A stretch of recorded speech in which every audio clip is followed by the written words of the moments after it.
involvement, but at some point, if these folks are going to be our economic might, that's what a world power should do. We don't need to be sending troops over or ship. Pakistan, Imran Khan was a friend of America, and the Pakistani military has taken him out and imprisoned him. And now we're trying to find out what the hell's going on over there. And I'm sure our State Department will write a strong letter and do absolutely nothing. What we need is not military involvement, but at some point, if these folks are going to be detriment to us, we need to use our economic might. That's what a world power should do. We don't need to be sending troops over or ship.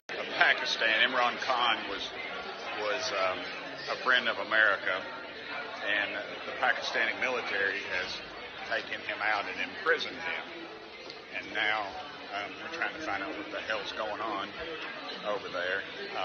And I'm sure our State Department will write a strong letter and do absolutely nothing.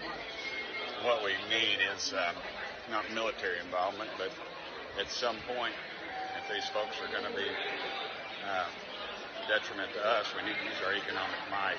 That's what a world power should do. We don't need to be sending troops over or ship.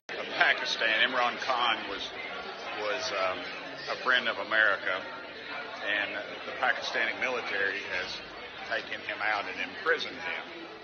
And now we're trying to find out what the hell's going on over there.